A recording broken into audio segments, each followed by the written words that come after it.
Je me présente, Père Kafir, l'apostat sans limite, sur le chemin des non-croyants. Bah, c'est la vérité, quoi. En soi, il y a de nombreux miracles qui ont été portés dans le Coran al-Karim et dans de nombreux hadiths. Après, bon, j'ai pas une science islamique non plus très très élevée, mais t'as été convaincu. C'est ça, j'ai été convaincu. Je suis pour la liberté d'expression, je suis pour le débat dans le respect, bien sûr. Et là, ce qu'on vient de faire, pour moi, c'était vraiment très appréciable. Malheureusement, je n'ai pas assez de science pour essayer d'étayer mes arguments, mais je vous cache pas encore une fois qu'il y a des choses qui, vraiment, pour moi, sont littéralement en contradiction. Je vais pas dire que je suis en dissonance cognitive non plus. C'est clairement une insulte à l'intelligence des humains. À l'époque, c'était comme ça et tout se passait bien. Ça dépend des époques. À l'époque, ils étaient aptes. Aujourd'hui, ils sont inaptes. Donc aujourd'hui, la parole d'Allah, elle est obsolète. Ça change. Il est marrant. Alors, Marocain du Rif.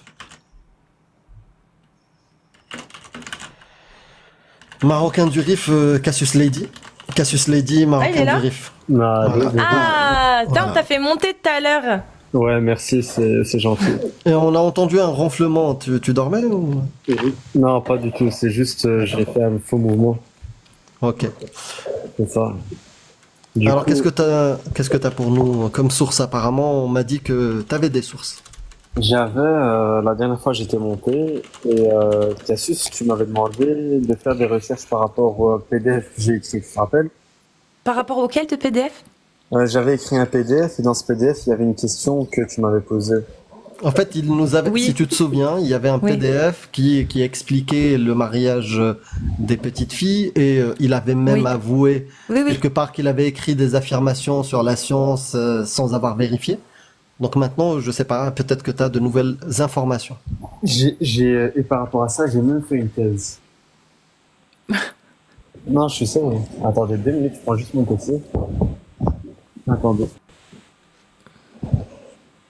Non, attendez 2 minutes. Une thèse? Ouais, c'est ça. J'espère que tu sais ce que ça veut dire. Tu parles de thèse scientifique? Non, pas du tout. Ah, d'accord. Ok, d'accord. J'ai cru que tu parlais de une thèse scientifique, d'accord. Comme la dernière fois. Peut-être une hypothèse, tu veux dire. T'as une hypothèse. Une hypothèse, enfin, c'est plus de la logique, et vous allez comprendre normalement. D'accord, donc une réflexion, vas-y. Voilà, et juste, voilà, les gars, la dernière fois, j'étais venu de manière il y avait une animosité, là, je viens en paix, ça veut dire, chacun, s'il vous plaît, son temps de parole, on n'est pas là pour se couper, on est là pour discuter, après, chacun il dort, et le lendemain, la vie, elle recommence, ok? Et la dernière tant que tu me respectes. Ouais, la dernière fois. C'est-à-dire, tu mens pas comme le mec juste avant, tu vois, par exemple, il affirme des choses et puis après, il source pas. Non, je suis d'accord. Et la dernière fois, j'avais mal parlé et je sais que j'aurais pas dû agir ainsi. Il y a aucun souci. C'est compréhensible. Et du coup, par rapport à je répète ce que j'ai dit l'autre jour par rapport au PDF, je le relis ou bien c'est pas nécessaire? Vous vous rappelez un peu de ce que j'ai dit? Oui, à un moment donné, tu avais affirmé que aujourd'hui, les femmes sont moins matures physiquement parce que la nourriture est chimique, alors qu'à l'époque, elles étaient plus matures. Parce que ça, c'est vrai que c'est quelque chose que j'ai affirmé de ma subjectivité à moi. Ça veut dire qu'il n'y avait pas de source objective par rapport à ça. Ça veut dire que... Ça, je m'en souviens, voilà. Mais sinon... Ça veut dire que moi, par rapport, on va dire, à l'aspect du mariage des mineurs, ce que j'ai dit, c'est que le mariage des mineurs en islam n'est pas chose interdite. Et c'est une chose qui est légiférée par rapport à ça. Et en islam, le mariage ne se fait pas en se basant sur l'âge, mais en se basant sur les capacités morales et surtout morales en principal.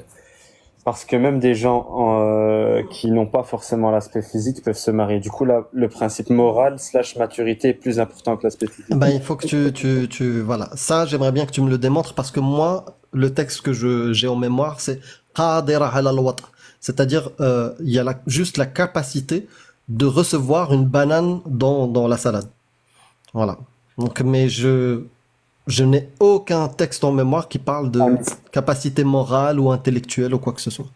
Pour le coup, je peux confirmer, mais c'est bien que tu ailles chercher la source. C'est juste pour t'aider un petit peu. J'ai déjà lu, on parle de capacité mentale. Et non C'est pas ça. de capacité psychologique ou morale, mais de capacité mentale. C'est-à-dire Voilà. qu'elle soit pas handicapée au niveau mental. C'est ça. Et ce que je voulais dire par rapport à ça, c'est que en islam, voilà, il y a certaines personnes qui disent que ça peut causer du tort physiquement à ce mineur qui se marie. Je vais pas rentrer dans les détails, vous m'avez compris. En islam, la justice va de pair. Ça veut dire que si tu fais quelque chose et tu sais que ça va causer du tort, ne le fais pas. Ça veut dire que si tu te maries avec une femme et que par exemple tu sais que si le fait d'avoir un rapport peut la mettre en danger de mort, ne le fais pas.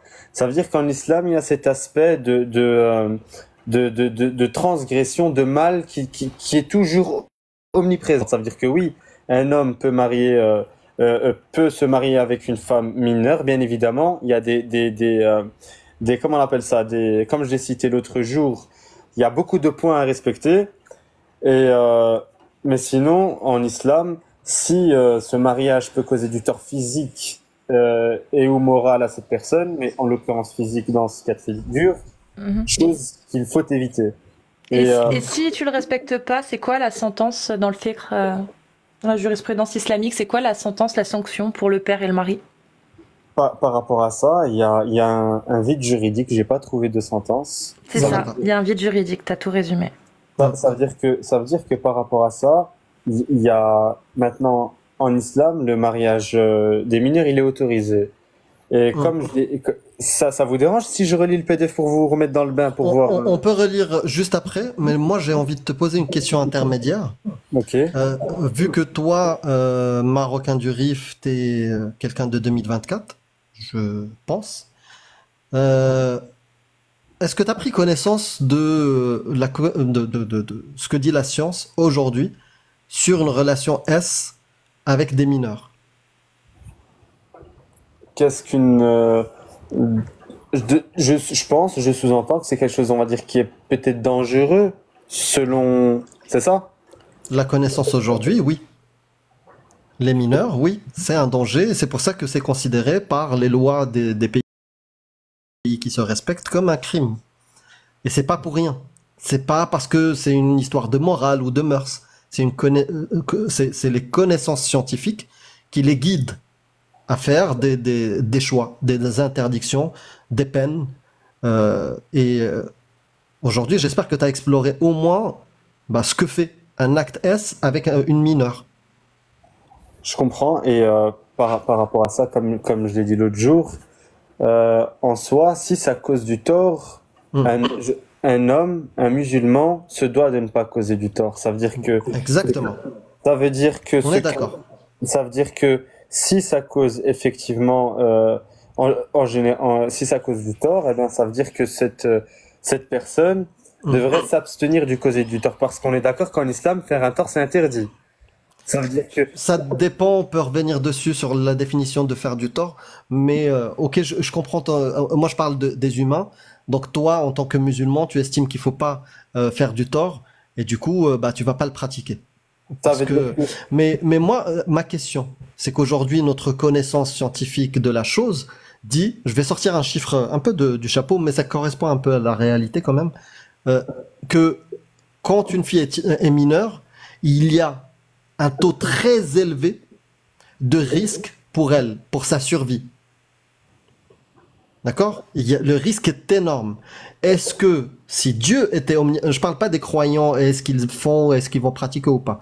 Est-ce que ça n'aurait pas été logique et attendu qu'un Dieu omniscient, qui connaît encore plus que nos connaissances actuelles, et du coup, au moins nos connaissances actuelles, il les connaît, omniscient, omnipotent et miséricordieux, qui est bon, est-ce que ça n'aurait pas été plus attendu qu'il l'interdise tout acte avec des mineurs, vu les conséquences qu'on a connues aujourd'hui?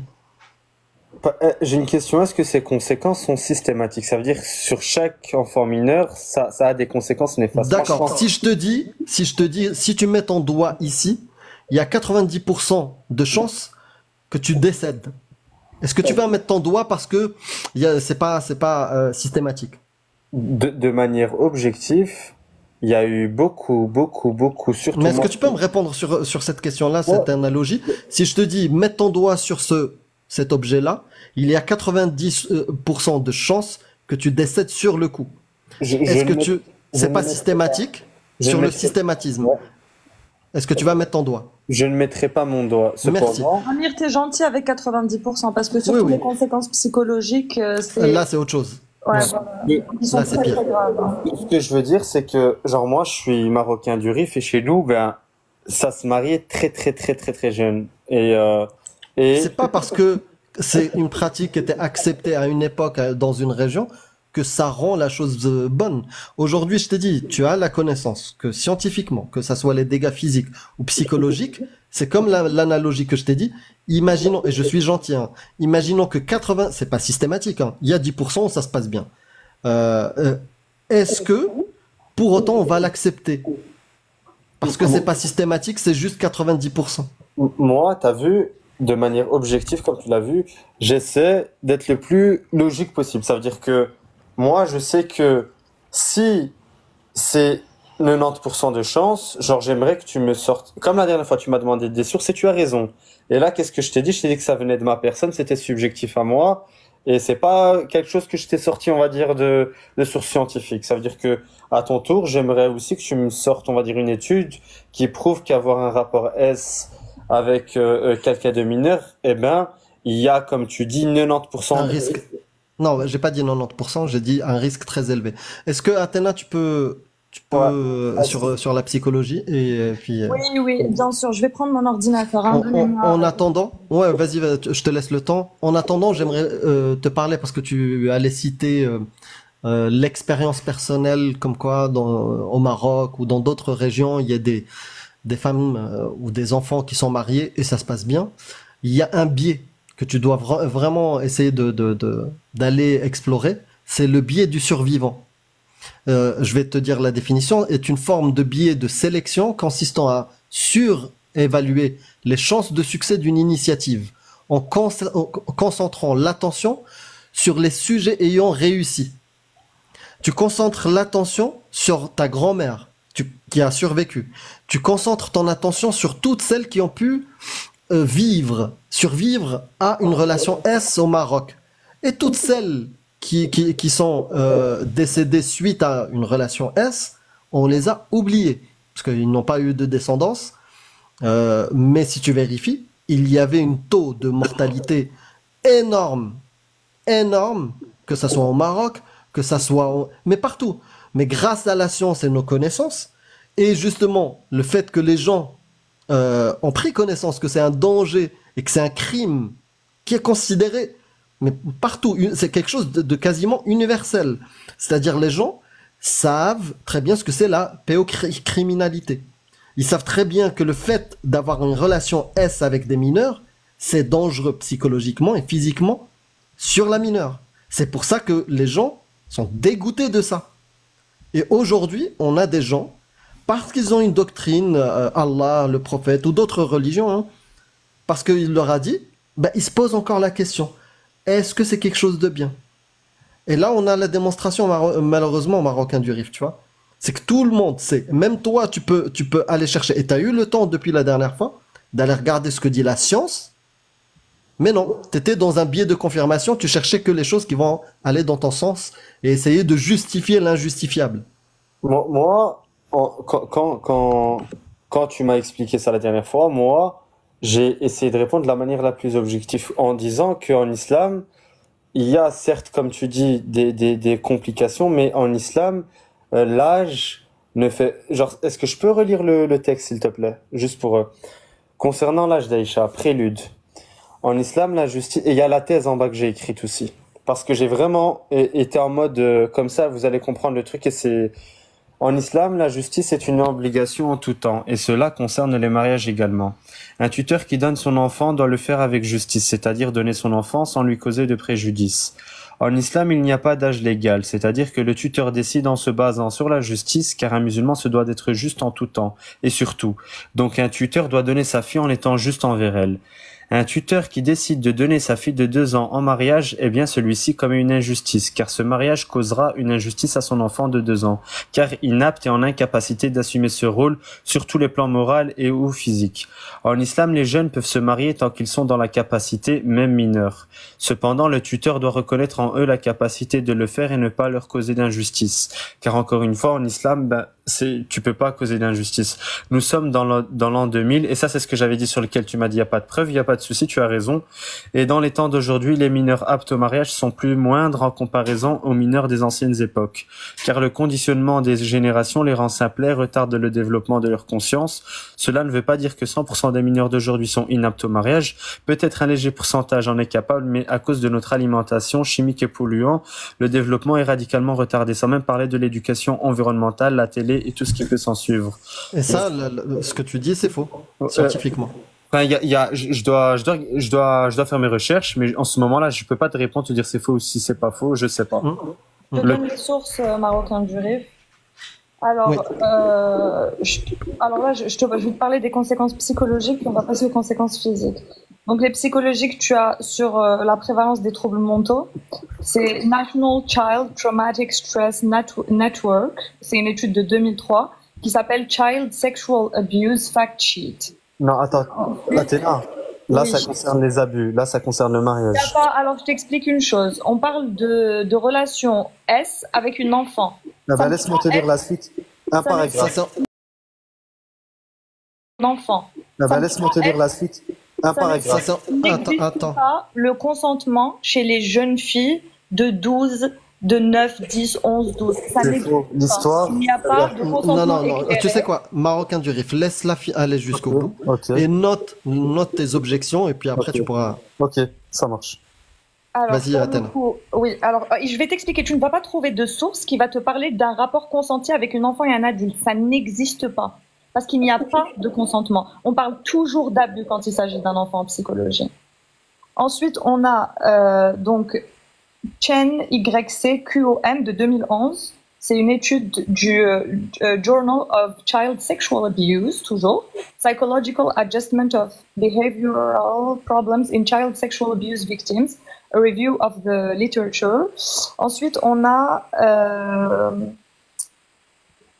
Sexual Abuse and Post-Traumatic Stress Disorder in a Community Sample de Tolin DF et FOA EB qui date de 2006.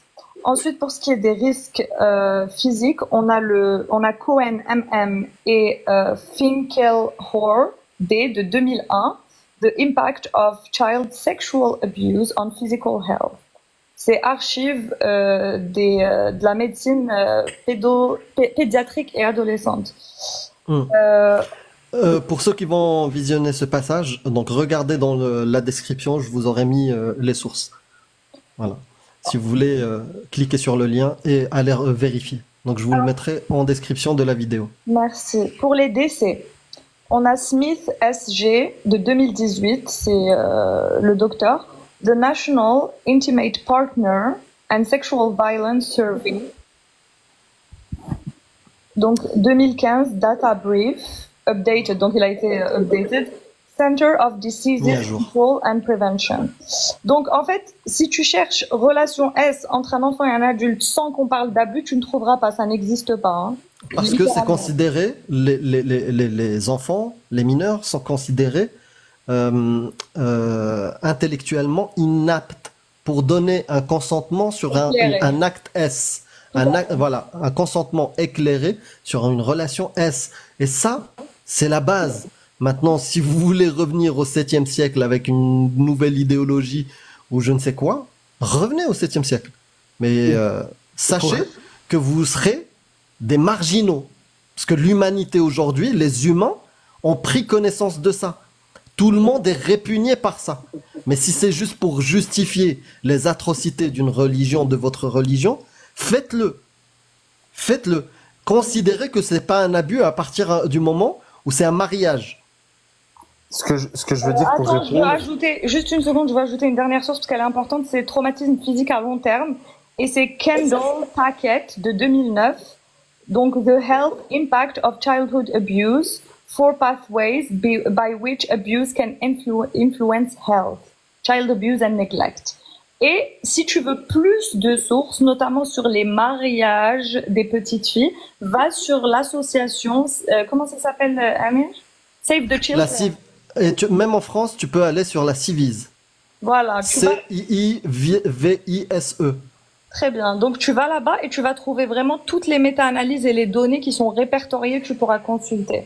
Et ça concerne directement les mariages. Mais tu ne verras jamais un scientifique te parler de rapport consenti avec un enfant. Ça n'existe pas. C'est ce que je suis en train de dire. C'est ce que j'ai dit tout à l'heure. J'ai dit quoi? J'ai pas pu finir le deuxième, la fin du paragraphe.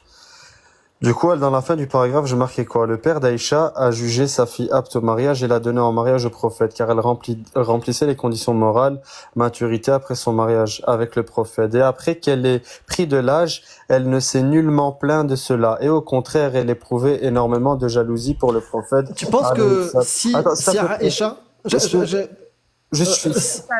si Aïcha, elle s'était plaint à cette époque du fait qu'il l'avait gardé à 9 ans et que après ça elle avait des séquelles et elle pensait que c'est à cause de ça, est-ce que tu penses que tu l'aurais su?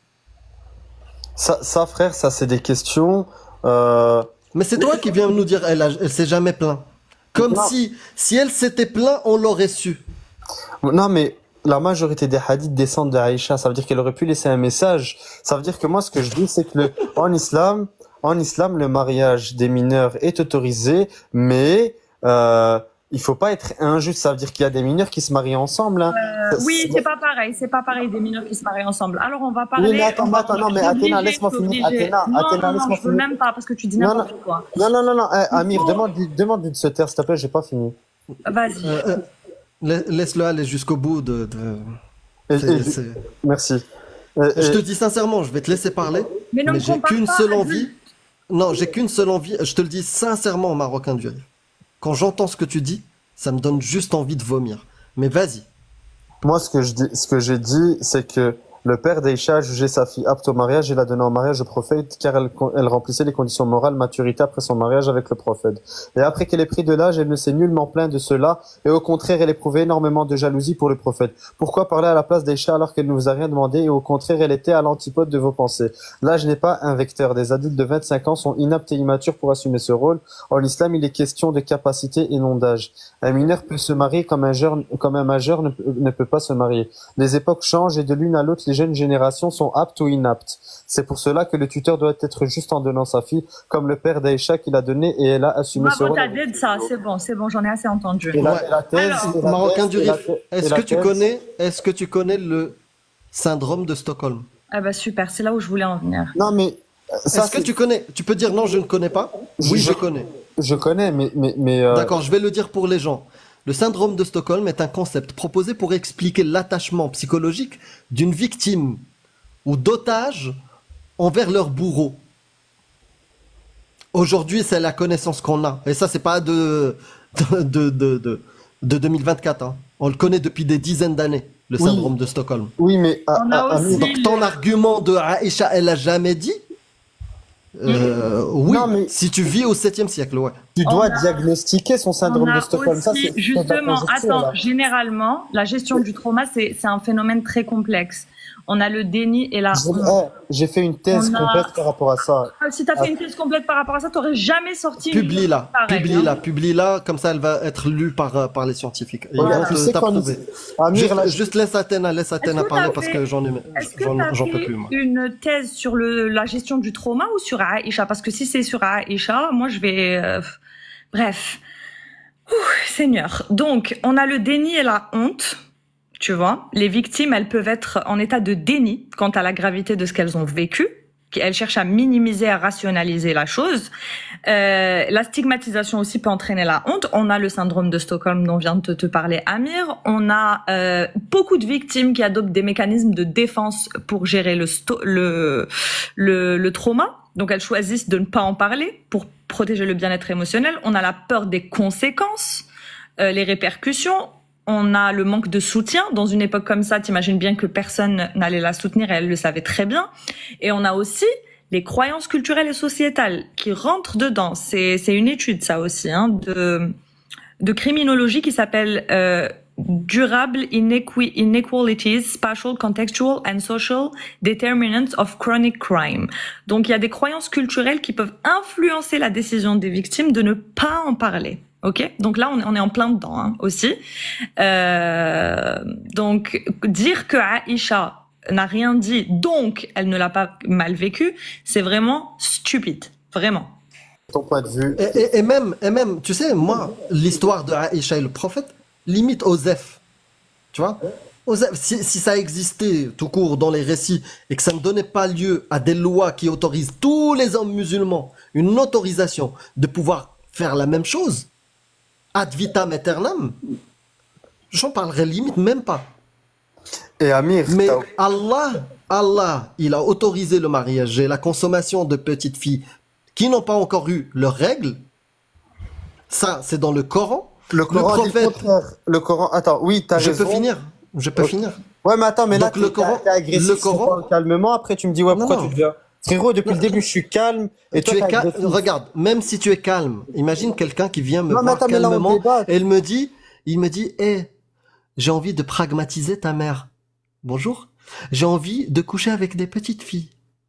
Même s'il le dit dans un ton Jamais dit ça. mielleux, ça me fait vomir.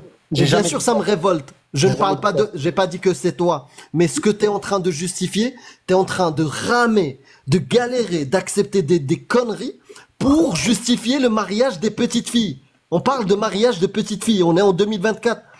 Et tu me dis, prouve-moi, que c'est À systématique, l'époque, c'était que les normal. filles, À l'époque, c'était normal. il y a un risque. À l'époque, c'est normal. Pour ton Dieu, il a pensé qu'à l'époque c'était normal et que pour tous les temps et tous les lieux jusqu'à la fin des temps, ça sera normal pour lui. Il a Non. jamais interdit. Ah Donc, ben moi, regarde. il dit, Wallah ilam yahidn, c'est elles qui n'ont pas encore eu de règles, vous pouvez divorcer d'elles et leur période de viduité est de 3 mois, car elles ont été touchées. Quand on regarde 33-49, si elles n'ont pas été touchées, il n'y a pas de période de viduité. Donc, les musulmans, si tu es croyant et que tu suis la parole d'Allah, les explications, les tafsirs, la charia, tu peux garder une petite fille dans un pays qui te le permet. Voilà. À Moi, partir du moment où le père considère qu'elle est apte. Mais mon frère, faut savoir qu'en islam, depuis la nuit des temps, aujourd'hui on est dans une époque où les mineurs ne sont plus aptes comme les anciennes époques. Ne mélange pas tout. À l'époque, à 9 ans, 10 ans, ils dirigeaient des armées. Qu'est-ce que Tu reviens sur tes affirmations sans preuve. Voilà, prouve-le. Non, c'est là. Prouve-le. Donne-nous Ah bah- aujourd'hui que à l'époque, elles avaient un physique qui était plus Elles étaient apte. aptes, elles C'est étaient pas aptes. aujourd'hui. physique, mais c'était mentalement. Et même apte, si c'est le pas cas, vrai. et même si Non, c'est mais le cas, c'est un fait. non, même fait. si c'est le cas, est-ce que aujourd'hui, Aujourd'hui, c'est pas Allah, le cas. attends, est-ce que aujourd'hui, Allah, il a changé les règles? Il a dit, attention, en 2024, vous n'êtes plus apte.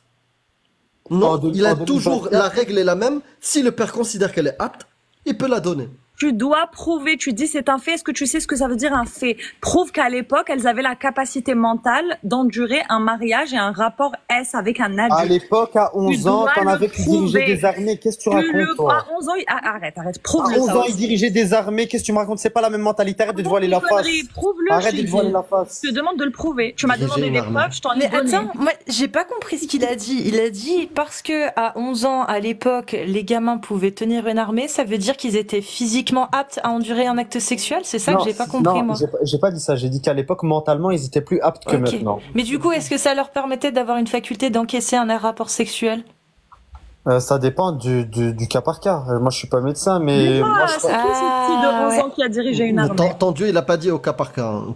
À partir du moment où le père considère qu'elle est apte, elle est apte. Qui c'est de 11 ans qui a dirigé une armée? Je sais que c'est pas important, mais ça a quand même attiré. Bref, on va pas rentrer là-dedans. En tout cas, dans le Coran, Dieu il dit quoi? Regardez, ça c'est très important. Qu'est-ce que Dieu dit dans le Coran dans un autre Vas-y. verset? Ouais. Il dit Idribuhunna. Non, c'est pas celui-là. Non, c'est pas celui-là. Genre, j'ai C'est fait pas la. celui-là. Frappez-les. Non. Ça veut dire qu'en islam. Couper les têtes. Non, c'est pas celui-là. Non, c'est pas ça. Ah, d'accord. C'est que en islam, certes, le mariage des mineurs est autorisé. Il est Et vous autorisé, pouvez avoir des mais- esclaves sexuels. Non, c'est pas mais- celui-là non plus. Mais Non, t'as vu, tu fais non, que c'est pas celui-là. Non, je veux t'aider pour le verset parce que je sais pas de quel verset tu parles. Donne-moi le numéro, comme ça je me poserai plus de questions. C'est quoi le verset? C'est ô vous qui croyez que ceux que vous possédez de vases. Le numéro, tu peux me donner les numéros, comme ça je l'ouvre? Attends, je te dis ça maintenant. C'est dans Surat An-Nur. Voilà, c'est et dit aux croyants de baisser le regard, de garder leur chasteté, de le montrer de leurs atours. Non, mais donne-moi. Donc, c'est 24. Attends, je vais essayer de le trouver. Attends, parce que ça c'est très intéressant parce que Dieu il dit Ouais, quoi? 24. Ouais, 24. Et c'est quoi le numéro du verset? Puis après, on le lit ensemble et tu me dis ce que tu comprends. Et surtout ce que disent les tafsirs. Donc, 24, combien? J'ai pas le verset, mais je l'ai devant moi le truc. Et voilà, je l'ai Tu devant peux moi. me donner le numéro si tu l'as devant toi. Ceux des vôtres qui n'ont pas encore atteint la puberté vous demandent la permission avant d'entrer Oui, dans mais- vos chambres à 3 moments. Ça veut mais- dire quoi? Ça veut dire qu'ici les enfants Non, mais sont assimilés. attends, mais- Marocain, attends, n'accélère pas. Donne-moi le verset que je le lise en même temps. Ok, attends, je vais. Putain, j'ai C'est pas un truc de ouf. Attends. Je vais te trouver ça maintenant. Ouais, donne-moi le numéro. Je vais demander à parce que- ChatGPT 2 minutes, comme ça il va me le sortir direct. Attends, je vais demander à ChatGPT vu que là j'ai que le verset, mais je vais le. Vas-y, donne-lui, dis-lui de te donner la référence. Ta thèse Attends. en référence, là. Voilà, j'ai. Ok, écoute. Ok, du coup là je vais demander à ChatGPT de me donner le verset. C'est bon, je l'ai devant moi. Donne-moi le numéro de verset de ce texte. Voilà, attends, j'attends. Est-ce que tu parles du verset 8 de la Ouais, ça- lapidation? 58. Ah, je croyais que tu parlais du 8 où Allah autorise. Voilà, il parle de la Non. lapidation. Non, Donc, c'est combien le numéro, t'as dit? Sourate la lumière, verset 58. Et juste avant de le lire, vous êtes tous d'accord avec moi, et là ça va vous étonner. Hein. Vous êtes tous d'accord avec moi qu'en islam... Depuis tout à l'heure, tu fais que ça nous étonner. Donc, Attends, vous êtes tous d'accord avec moi qu'en islam, un mahram, c'est quelqu'un avec qui on peut pas se marier. Ça veut dire un frère, un oncle, on est d'accord. Quelqu'un que tu as allaité, par exemple, quand il était adulte aussi. Mais bon, vas-y, continue. En tout cas, dans ce verset, Dieu... Qu'est-ce que t'as dit, Antena? Haram, c'est aussi quelqu'un que tu allaites. Ah, il y a l'allaitement de l'adulte dans l'islam, ouais. Ouais, c'est chaud. Donc, est-ce que tu peux nous lire le verset? dans le verset... Ouais. Dans le verset, petit prélude, comme ça vous allez comprendre ce que je veux dire, c'est que en islam, un mahram, un oncle, un père, ça c'est des Tu gens. peux pas te marier avec, ouais. Voilà, on peut pas se marier avec. Et dans ce verset, On avait besoin du Coran pour le savoir. voilà. Mais Mais vas-y. dans ce verset, Dieu met les enfants mineurs au même niveau que les mahrams. Ça veut dire, Lire- ça veut dire Non, est-ce que tu peux lire et après tu nous donnes l'explication du Ok. tafsir. Ô vous qui avez cru, que ce que vous possédez de façon légale, ainsi que ceux des vôtres qui n'ont pas encore atteint la puberté, vous demandent la permission avant d'entrer dans vos chambres. Ça veut dire que ceux qui n'ont pas encore atteint la puberté, vous demandent la permission avant d'entrer dans vos chambres. Et dans la thèse que j'ai écrite, on apprend quoi? On apprend qu'ils sont mis au même niveau que les mahrams, les enfants impubères. Attends. Oh, vous qui croyez. Bon, tu sais quoi, tu veux pas le faire, je vais le faire. Donc, juste coupe ton micro parce qu'il y a un bruit de fond et je vais lire le verset. Ô vous qui avez cru que les esclaves que vous possédez vous demandent permission avant d'entrer, ainsi que ceux des vôtres qui n'ont pas encore atteint la puberté, à 3 moments. Avant la salate de l'aube, à midi quand vous enlevez vos vêtements, ainsi qu'après la salade de la nuit. 3 occasions de vous dévêtir. En dehors de ce moment, nul reproche, ni à vous, ni à eux, d'aller et venir les uns chez les autres. C'est ainsi que Dieu vous expose clairement ces versets. Et Dieu est omniscient et sage. Va jusqu'au bout du verset. Avant la salade à midi, voilà. Ce que je veux dire, c'est qu'ici, ce verset... Mais sinon, le reste, il peut. C'est pas comme les mahrams.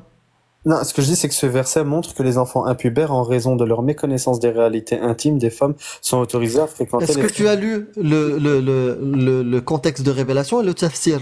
Non, mais ça, c'est, Comment ça, non. Non, mais ça, il n'y a pas de contexte. Mais Ça veut dire que là, l'enfant mineur est mis au même niveau qu'un mahram. C'est toi Mais qui un mahram, expliques tu le peux Coran. pas le marier. Est-ce que je peux déjà la première chose, il a le droit d'aller venir en dehors de la salade du midi et ainsi qu'après la salade de minuit. C'est ça, Sinon- c'est ça. Et ça, Ouais. c'est contradictoire avec le mahram. Ça, c'est Pas la du première tout. chose. Et deuxième chose, que dit Tafsir, parce que moi, je ne parle pas à un coraniste. Je ne parle pas à un réformiste. Je parle à un musulman sunnite. Que dit Tafsir sur ce verset? Ça n'a aucun sens parce que le mahram, il peut te voir justement Mais bien sûr. en hijab, par exemple. Donc, Mais bien sûr, rien. ça n'a aucun sens, en fait. Attends, je suis en train de regarder. Ça n'a aucun sens.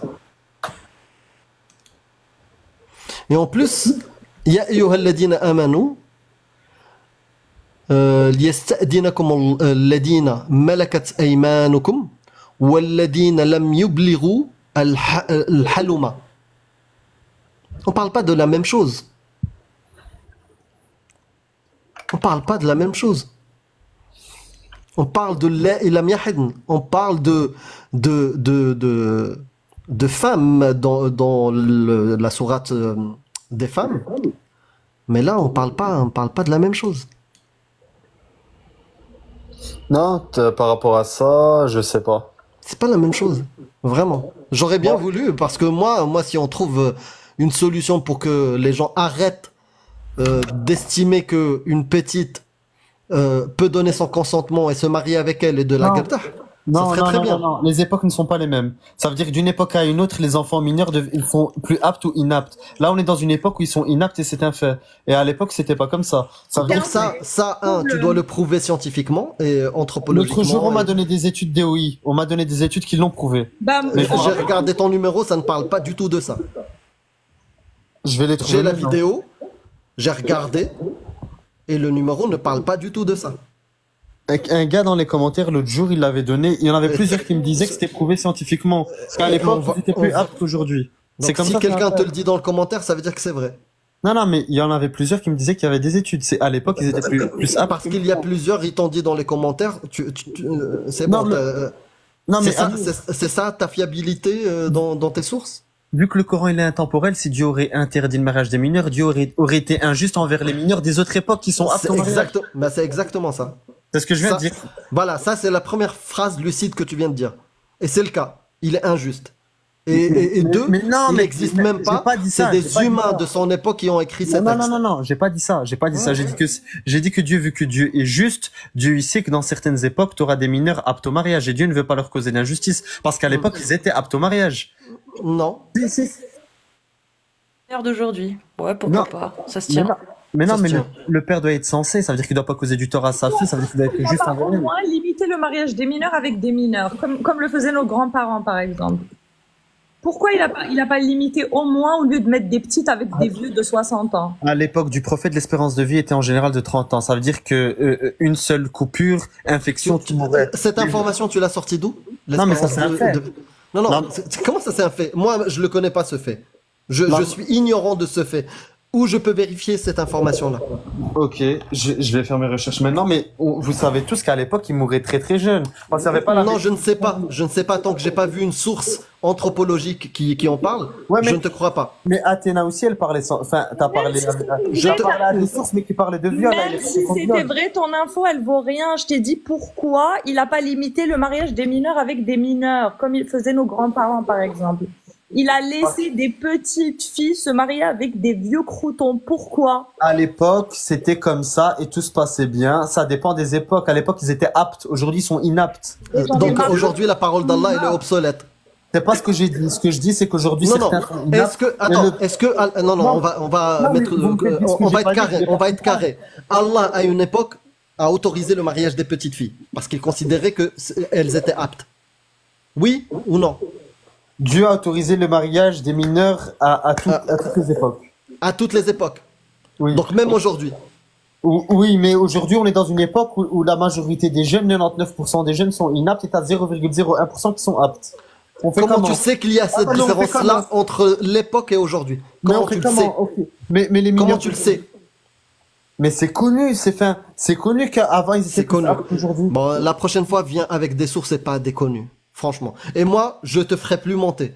Les gens comme toi qui veulent justifier la pédocriminalité, ils me font vomir. Donc va ailleurs. Moi, je veux plus vomir, s'il te plaît. Donc si tu veux monter ailleurs et faire l'apologie de la pédocriminalité de ton Dieu et ton prophète, fais-le. Ne le fais plus chez moi.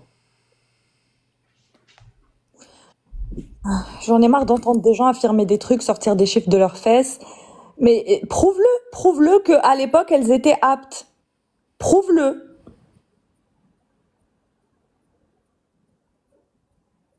J'ai envie juste de voir son pseudo, comme ça c'est fait. Purée. En fait, ce qui est marrant, c'est que Voilà. il a vu Je viens de deux voir ton pseudo. personnes. Il a besoin juste de 2 personnes pour lui dire si, il y a une source, et mettre un numéro au pif. Et ça lui a suffi pour le croire. Ouais, c'est... On appelle ça un biais de confirmation. C'est satisfaisant. Il est à fond sur le biais de confirmation. Tu vois un message, des commentaires qui te disent oui, il y a une étude. C'est bon, ça existe. Voilà. C'est ça. Ah là là, je pense qu'en fait Continue à les gens tapoter, les ils ont dû voir en fait qu'ils avaient pas plus de sources que ces gens-là, ils ont pas envie de se confronter à nous du coup parce qu'ils doivent se dire ouais ils en ont déjà marre. Donc c'est bien, vous faites preuve de bon sens. Bah oui. Bah c'est ce que on va imposer petit à petit. Donc voilà. L'islam sunnite est indéfendable.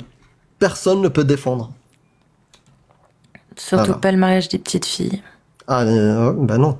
Ni le mariage des petites filles, ni surtout ça c'est la partie la plus dégueulasse. Moi j'ai du mal à tenir longtemps. Tapez 2 pour les hommes musulmans sunnites et c'est 1 pour les femmes. Si tu regardes les ouvrages chiites, franchement, les sunnites, c'est des enfants de cœur. Hein. C'est des bisounours. C'est des bisounours. Voilà. Je précise, sur le sujet des rapports et du mariage avec les enfants. Donc je vous ai envoyé des invitations, mais vous tapez des chiffres et vous mentez pas. À un moment donné, je vais vous bloquer. Allô? Bonsoir. Oui, bonsoir à tous. Alors, donc moi je viens d'arriver, je maîtrise pas trop bien TikTok et j'écoute un petit peu la discussion là. J'étais présent pendant au moment du dernier intervenant. Et bon, bien sûr, on va changer de sujet sur l'histoire du mariage d'Aïcha, etc. Mais vous parliez juste avant de vous donner une preuve ou ne serait-ce qu'une phrase qui vous a poussé vers l'islam sunnite. Moi, c'est vers l'islam tout court. Après, bon, personnellement, je suis né dans une famille de culture arabo-musulmane. D'accord. Et t'es pas musulman sunnite. Comment? T'es pas musulman sunnite. Si, je suis musulman sunnite. Je me considère comme sunnite. D'accord. Parce que j'ai pas compris. Juste avant, t'as dit le contraire. Non, je disais simplement que j'ai été élevé... je suis né musulman, entre guillemets, quoi. Mes parents m'ont enseigné l'islam. D'accord. Voilà. Y a beaucoup de ce que j'ai personnes... demandé tout à l'heure, juste pour que ça soit clair, comme ça Je t'écoute.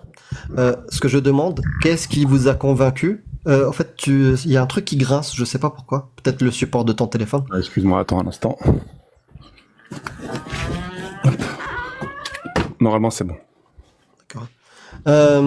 Donc je te disais, oui, qu'est-ce qui t'a convaincu toi que l'islam est la vérité et que le Coran est divin et que Allah c'est le Dieu? C'est la vérité, quoi. En soi, il y a de nombreux miracles qui ont été portés dans le Coran al-Karim et dans de nombreux hadiths. Après, bon, j'ai pas une science islamique non plus très très élevée, mais t'as été convaincu. C'est ça, j'ai été convaincu. Parce que après quel a été l'élément justement qui t'a convaincu? C'est ça que je cherche. Parce que déjà... même si quelqu'un qui n'a pas beaucoup de science, s'il se dit musulman sunnite et il a été convaincu, le seul élément qui a été le plus fort qui l'a convaincu, il s'en rappelle. En soi, tu parlais de l'esclavage il y a quelques minutes. L'islam a été un des premiers mouvements, si on peut dire, qui a essayé d'abolir, certes, de façon douce, c'était pas radical, mais l'esclavage. Donne-moi un texte qui promeut l'abolition douce de l'esclavage. Parce que si c'est le cas, clairement, pour un Dieu omnipotent, omniscient et miséricordieux qui avait comme objectif d'abolir l'esclavage, il a échoué, mais drastiquement, quoi. Après, ce qu'il faut... j'ai pas de texte... Parce que jusqu'en 1961, il y avait des marchés d'esclaves. Ça, j'ai vu qu'il y avait les marchés d'esclaves jusqu'en 61 en Arabie Saoudite. Après, j'ai pas de texte exact, mais pourtant, c'est indiqué dans l'islam que le prophète Mohammed sallallahu alayhi wa sallam, il disait que si vous abolissez vos esclaves, vous aurez une grande récompense. J'ai pas la source exacte. Je pense que toi, tu l'auras, mais ça, c'est une des preuves. Moi, j'ai plutôt une source où le prophète, il y a une personne qui est venue le voir, qui lui a dit, qu'elle voulait libérer 6 esclaves et que c'était le seul bien qui lui restait et qu'elle ressentait qu'elle allait peut-être crever dans pas longtemps. Elle voulait faire ce geste-là, libérer ces 6 esclaves. Et le prophète, il l'a engueulé. Il lui a dit comment ça? Je suis pas d'accord. Et il a fait un tirage au sort entre les 6 et il en a libéré 2 et il en a gardé esclaves 4. Est-ce que ça, c'est un geste de quelqu'un qui va dans le sens de l'abolition de l'esclavage? Tu es sûr que ce sont les paroles du prophète? Ah mais bien sûr, c'est hadith sahih. Tu veux Parce que pour la moi, référence? Pour moi, ce genre d'attitude, de comportement, ce n'est pas acceptable. Bah ça, c'est un hadith sahih. Si tu es musulman Hadith sunnite, sahih. hadith sahih. Bah, je veux bien la référence, s'il te plaît. Est-ce que Cassius t'as le numéro? J'ai l'handicap de l'autre téléphone en fait, je peux pas le... Vraiment, merci beaucoup Cassius. Excusez-moi de vous couper, j'ai simplement bugué. Est-ce qu'il est possible d'être quitté? Vraiment, merci beaucoup Cassius. Excusez-moi de vous couper, j'ai simplement bugué. Est-ce qu'il est possible d'être quitté? Vraiment. On te fait remonter après. Je te fais remonter. Avec plaisir. Pour plus que tu ailles le bug, faut que tu sortes de l'appli et que tu reviennes dedans. Ouais.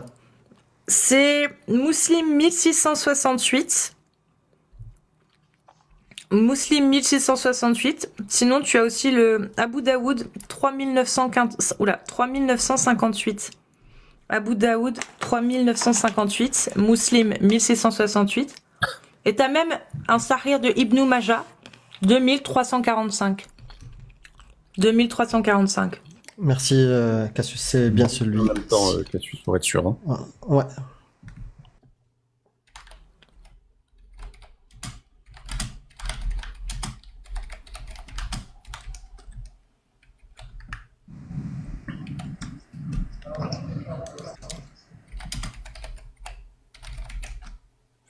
Alors, je vous le lis. Omran bin Hussein a rapporté qu'une personne qui n'avait pas d'autres biens avait affranchi. Lui, il dit qu'il les avait déjà affranchis. Avait affranchi 6 de ses esclaves au moment de sa mort. Le messager d'Allah les a appelés, les a divisés en 3 groupes, a tiré au sort entre eux. On a libéré 2 et on a gardé 4 en esclavage. Et le saint prophète a parlé sévèrement de lui. Il l'a engueulé. Voilà. Voilà la source. D'accord, je viens de la lire en même temps, là, je cherchais, enfin, je suis totalement d'accord, je peux pas nier les écrits, nier les faits, mais après, moi, ce qui me vient en tête, parce que, bon, sincèrement, je suis totalement honnête avec vous, hein, je me pose beaucoup de questions, j'ai été élevé dans l'islam de façon traditionnelle en France, c'est-à-dire la base, mais moi, en grandissant, j'ai essayé d'approfondir mes connaissances, parce que je trouve que c'est hypocrite de ne pas essayer d'aller jusqu'au bout quand on pratique une foi. Et là, là, ce que vous venez de me dire, enfin, ce qui est écrit en plus, ça sort pas de votre bouche tout simplement. Moi, c'est des choses qui vont me perturber. Après, je me dirais qu'il y a forcément une raison à cela. Surtout qu'à l'époque, on savait très bien que l'esclavage était vraiment légiféré, et ça partout dans le globe, et même des siècles plus tard. Donc, si le prophète a autorisé, je dirais, le fait de rendre la liberté ne serait-ce qu'à 2 esclaves sur 8 ou 6, je sais plus exactement, ça reste quand même, voilà, sur 6, ça reste quand même quelque chose de bien. Après, bien sûr, moi, là, tout de suite. Quelque chose de bien? Tu rends la liberté à 2 personnes, c'est déjà bien. Attends. C'est pas, il est allé comme ça, il a vu 6 esclaves, il a dit, je vais libérer 2 et garder 4 en esclaves. Là, ok, on aurait pu conclure, il est en train d'en libérer petit à petit.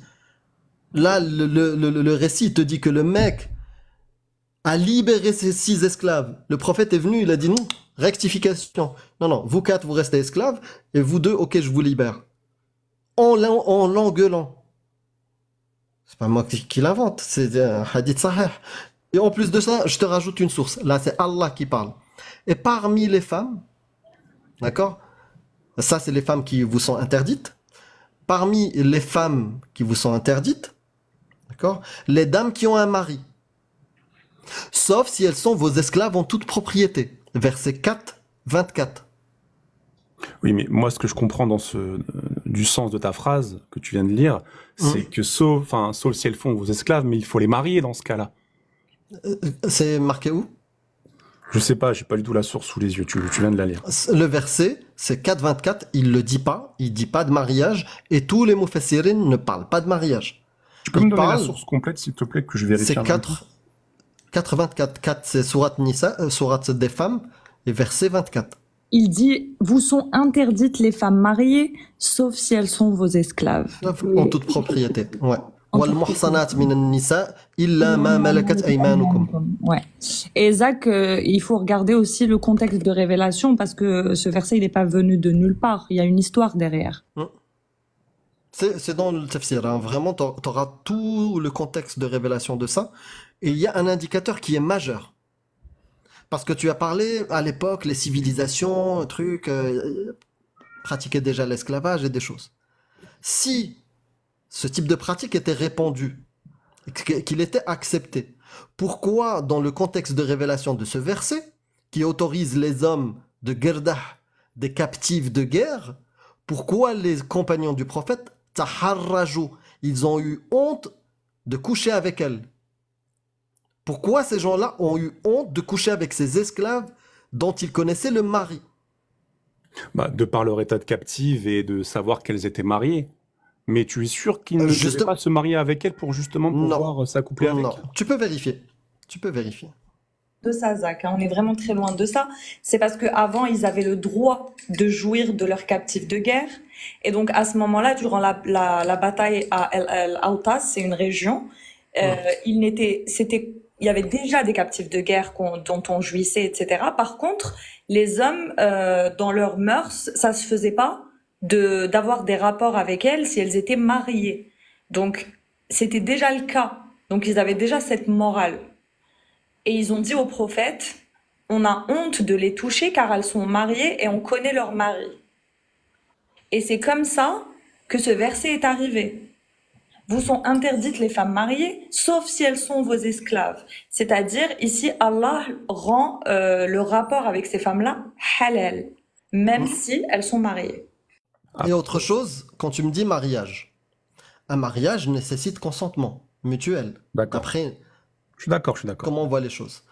Si quelqu'un fracasse toute ta famille, ta tribu, et sur le chemin du retour, il s'arrête et distribue le butin, c'est-à-dire des humains, des femmes, est-ce que tu penses qu'elles vont être consentantes pour se marier avec les bourreaux et les attaquants?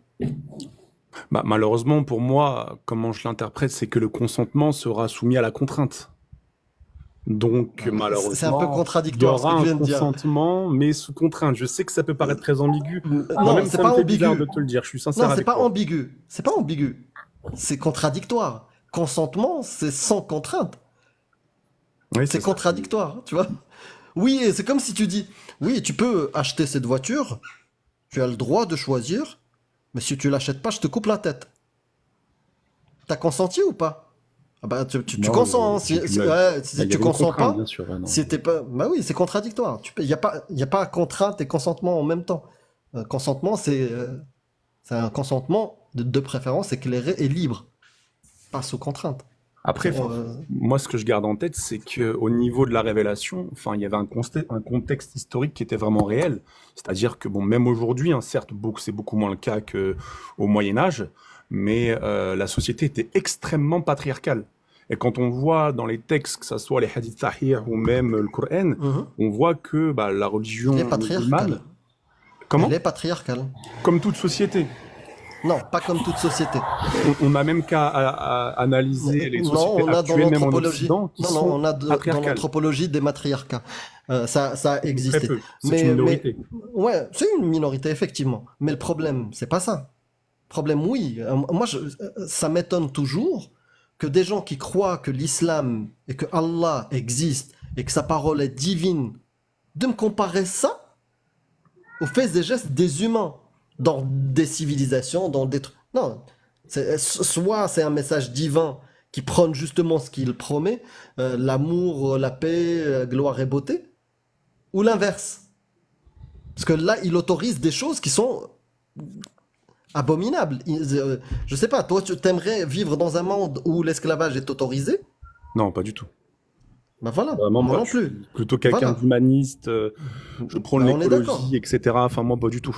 Bah on est d'accord. Mais malheureusement, ce texte-là, c'est là, je vais aller à la fin sans tourner autour du pot, c'est un message humain, de son époque, du 7e, 8e, 9e siècle. Mais ça peut aucunement être le message divin d'un Dieu omniscient, omnipotent, qui sait tout, qui veut le bon pour les gens. Non, pas du tout. C'est juste contradictoire. C'est pas possible. Juste une question pour l'ensemble Oui. des interlocuteurs, là, donc tous les trois. Enfin, vous êtes des apostats tous les trois? Non. Non, Non, y moi, a- je suis juste athée, moi. donc, Ok. athée depuis toujours. Athée depuis quelques années, on peut dire 10 ans, à peu près. D'accord. Et Athéna, ex-musulmane aussi, je pense athée ou quelque chose comme ça, mais ex-musulmane, oui. Et vous étiez issu de l'islam sunnite? Oui, Ouais, moi, oui. ouais, moi aussi, malikite, comme la majorité des Nord-Africains. C'est ça. Et au niveau, enfin, on va essayer de changer de sujet si vous le souhaitez, hein. Pas que ça me dérange, mais Non, non, on t'a posé sincèrement, des je n'ai questions, pas- t'as le je n'ai droit pas aussi de assez poser. science.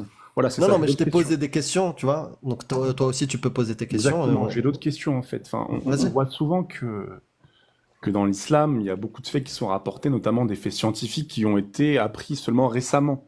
Donc ça peut montrer d'une part, je dirais, la véracité divin. de l'islam. Lequel? Bon, je dirais, je crois que c'est un verset dans le Coran, je ne l'ai plus exactement, mais ça parle d'astronomie, qui notamment dit que le Soleil, la Terre et tous les astres se dirigent vers un but. Et ça, on le sait récemment grâce aux Vers leur technologies, gîte.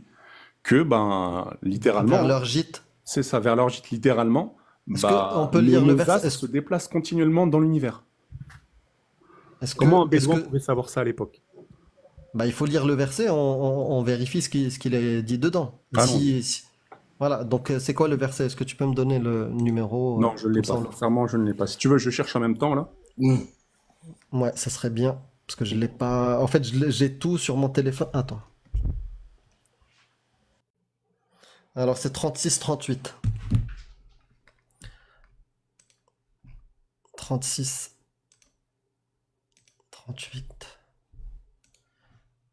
Alors, et le soleil court vers un gîte qui lui est assigné.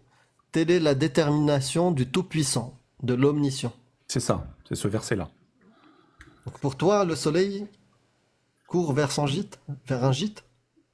Ça peut être interprété comme métaphorique, mais en soi, ça indique clairement que le Soleil se déplace vers un but dans l'univers, qu'il n'est pas fixe.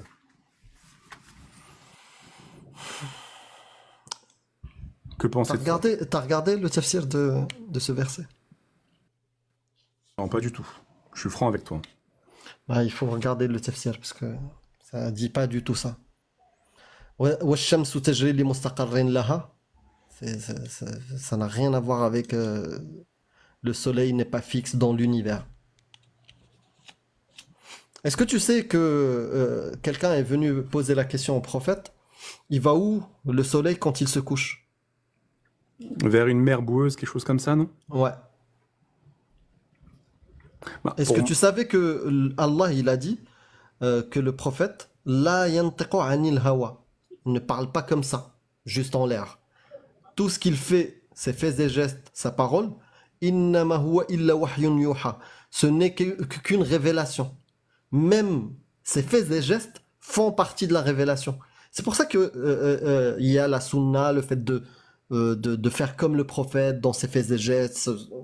C'est pas pour rien, parce que dans le Coran, Allah te dit de suivre exactement ce qu'il dit. Bien sûr, c'est un Et ce exemple qu'il dit pour nous. est une partie de la révélation. Et ben, le prophète, quand on lui a posé la question, il va où le soleil quand il se couche? Il l'a dit dans une mer boueuse. Pour toi, c'est scientifiquement, ça tient la route ou? Bah, je pense qu'à ce moment-là, il parlait plutôt de l'horizon avec le soleil couchant. Avec la réverbération, je ne sais quoi, qui va créer certaines ondes qui vont montrer le soleil dans une mer boueuse. Moi, c'est comme ça que je l'interprète. Ouais, et ça, c'est... Scientifiquement, ça a du sens. Le soleil... Bah, scientifiquement, non, parce qu'on sait très bien, enfin moi, pour ma part, hein, parce qu'après, je sais Le soleil, que il va où quand il se couche, pour toi? le soleil ne se couche pas. Le soleil voilà. ne se couche pas, la Terre tourne, donc le soleil est Donc constamment... si quelqu'un avait une passe à côté de la connexion Terre. avec un divin omniscient qui connaît tout, Pourquoi il leur a pas dit non, non, le soleil il se couche pas. Le soleil, voilà, il tourne autour de la Terre. Il tourne autour, la Terre tourne autour du soleil et en tournant autour d'elle-même, bah, c'est comme ça. Pourquoi il dit pas ça? Il leur explique. Et tu sais, même s'il l'avait dit, ça n'aurait pas été un miracle, hein. Parce que c'est pas le seul qui avait proposé Exactement. cette hypothèse à cette époque-là, C'est bien déjà avant. connu, en fait. C'est-à-dire, il avait même pas accès à toutes les connaissances. Par exemple, quand il a parlé Humaine. d'embryologie, il a plagié ce que les Grecs pensaient à l'époque. Et d'ailleurs, c'est bourré d'erreurs, justement parce que c'est plagié des Grecs et que, ben, il y avait des erreurs et maintenant, ben, on sait que ça se passe pas comme ça, tu vois. Mais Mais comment après, tu sais que ça a été plagié des Grecs, Parce Bah, éventuellement? parce que c'est exactement la même chose dans le même ordre en plus. c'est les De travaux l'explication de. Mais les Ouais. Grecs, qui? La Grèce antique? C'est Claude Gallien. Gallus, oui, Claude Gallus Gallien, je crois un truc comme Voilà. ça. Oui, Ouais. Gallus Gallien en tout cas.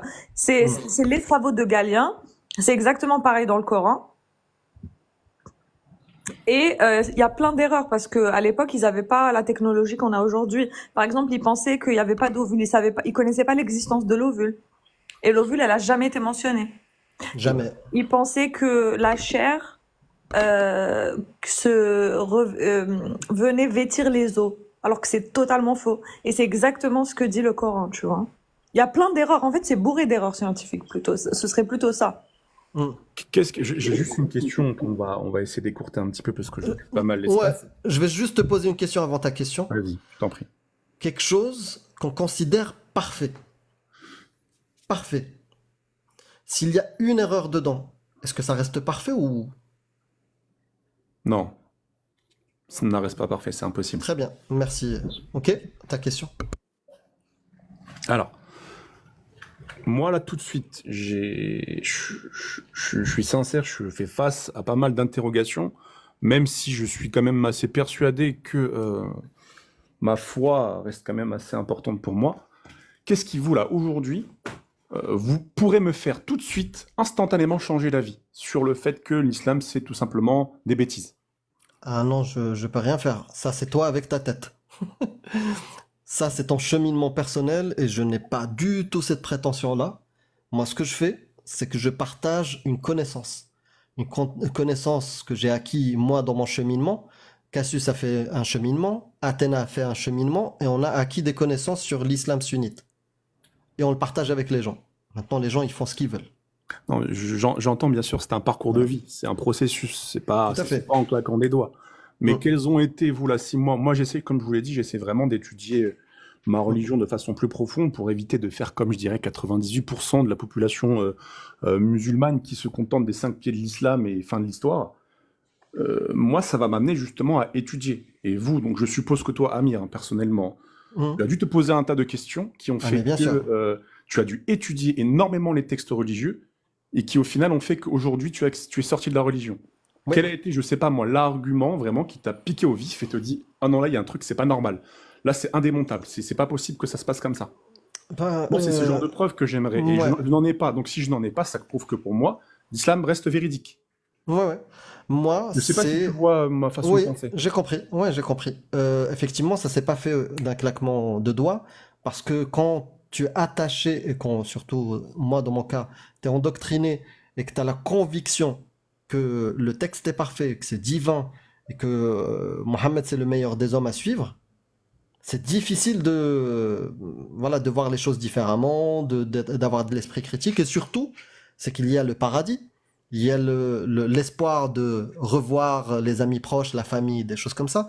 Donc il y a beaucoup à perdre. Exactement.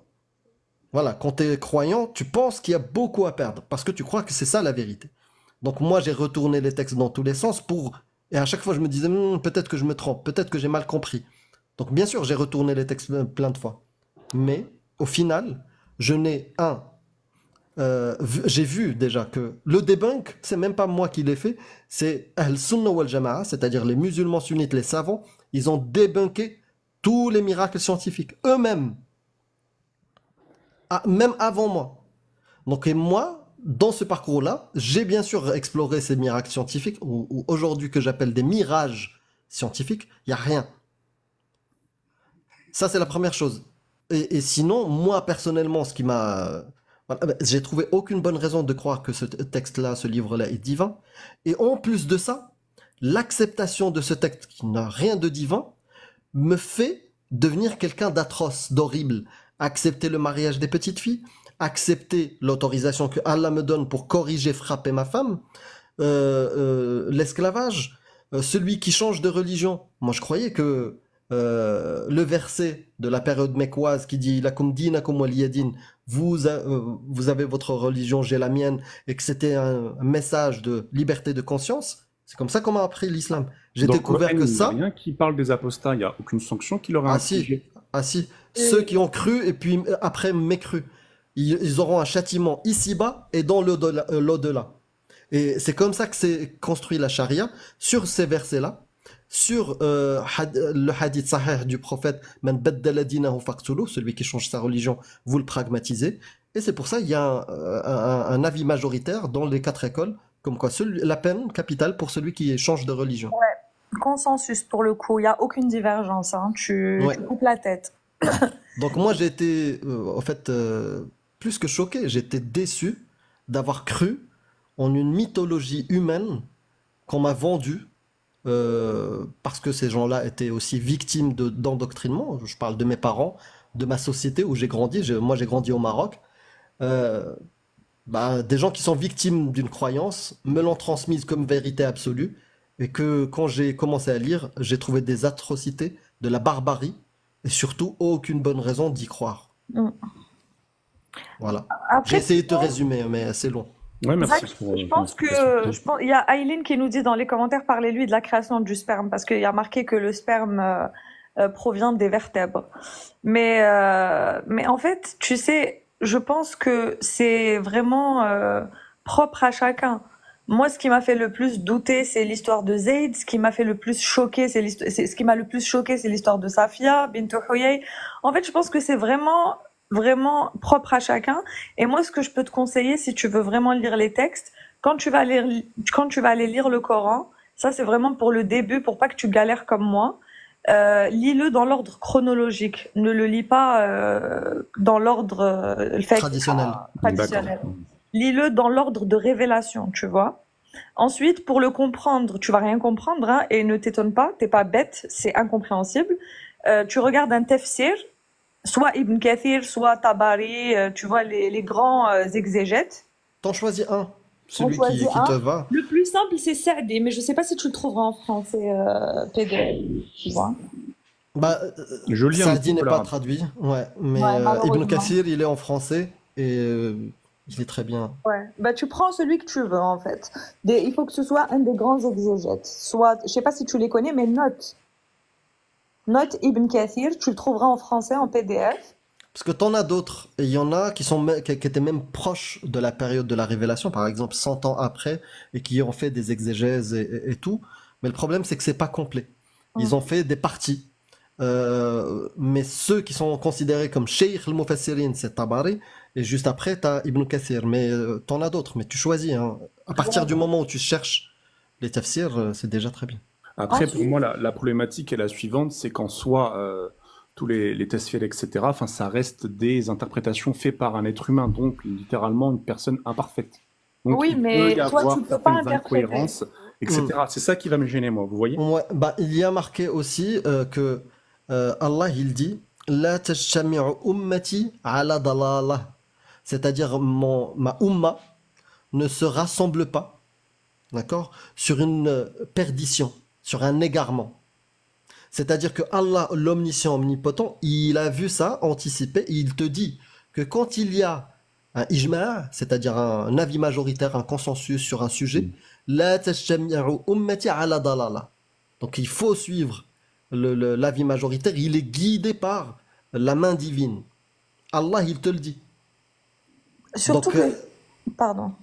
Ouais, non, tu peux y aller.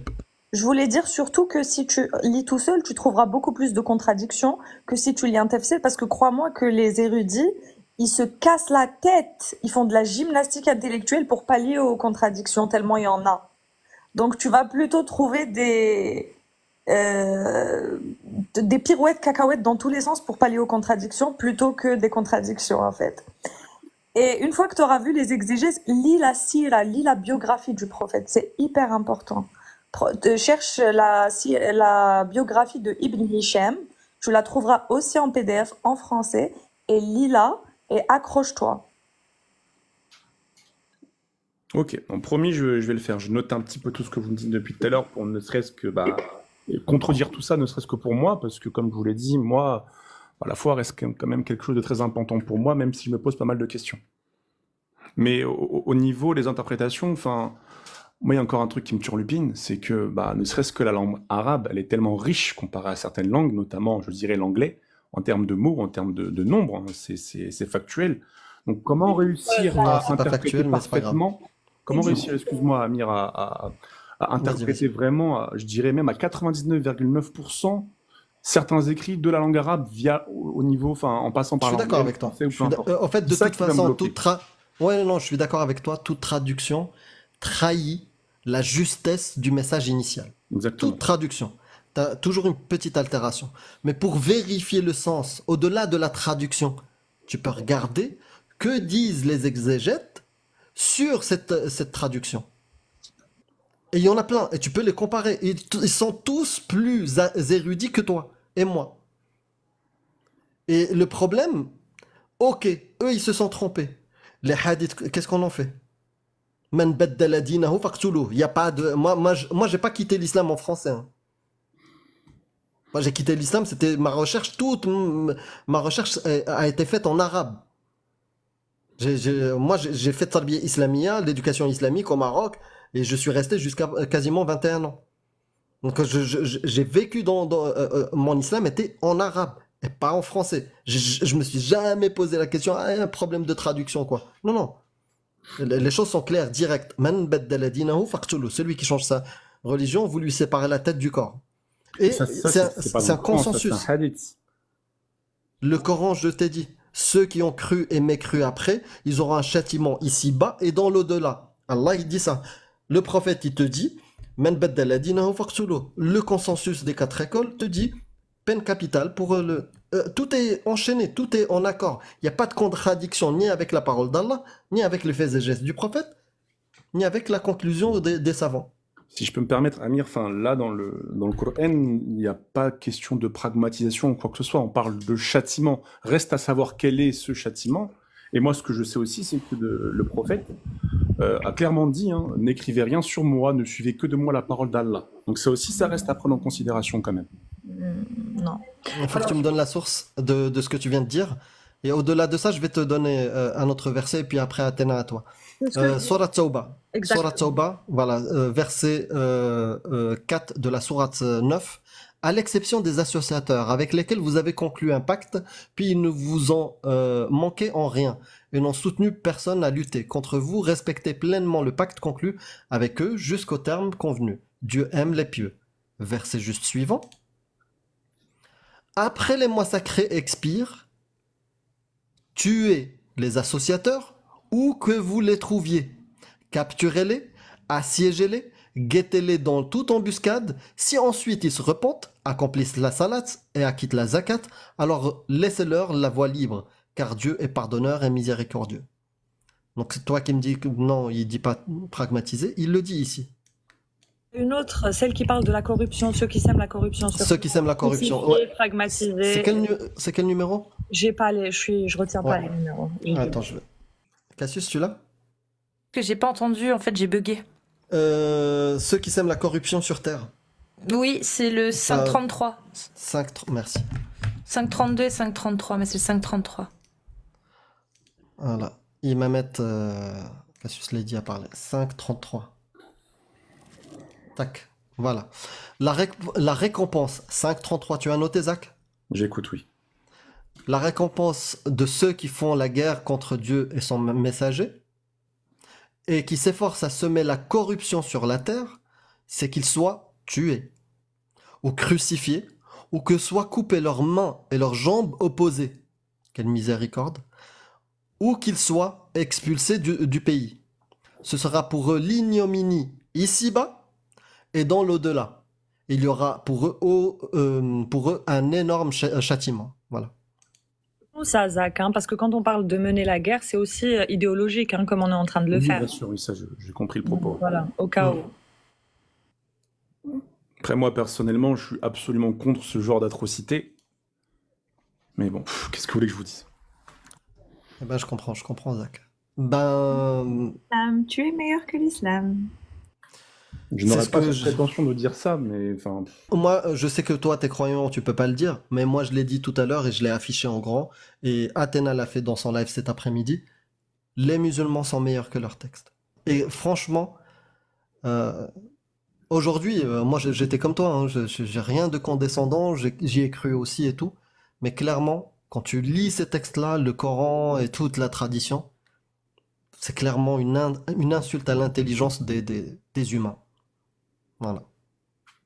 La biographie Pour moi. du meilleur des hommes, Zach. La biographie du meilleur des hommes. Il faut la lire. Parfait, bah écoutez, en tout cas, moi, je vous remercie pour cet échange. Je te remercie pour ton très courage. instructif. Et en tout cas, moi, je suis pour la liberté d'expression, je suis pour le débat dans le respect, bien sûr. Et là, ce qu'on vient de faire, pour moi, c'était vraiment très appréciable. Malheureusement, je n'ai pas assez de science pour essayer d'étayer mes arguments, mais je vous cache pas encore une fois qu'il y a des choses qui vraiment, pour moi, hein, sont littéralement en contradiction. Je vais pas dire que je suis en dissonance cognitive non plus, mais puisque j'ai un certain recul, mine de rien, mais je reste imparfait. Très bien. Bonne soirée. En tout cas, merci beaucoup à toi pour ton respect et ton courage. Et tu reviens quand tu veux. Si tu cherches et tu trouves que finalement tu as une bonne réponse sur un des points qu'on a cités, bah je suis voilà. Je serais ravi de t'accueillir et en discuter une autre fois. C'est partagé, pas de souci. Bonne soirée à vous. C'était un plaisir de t'entendre et je voulais te dire, n'hésite pas à m'envoyer un message si tu as des questions, si tu cherches des sources ou quoi que ce soit. Pas de souci. À bientôt. Allez, ciao. Salut, bonne soirée. Bonne nuit.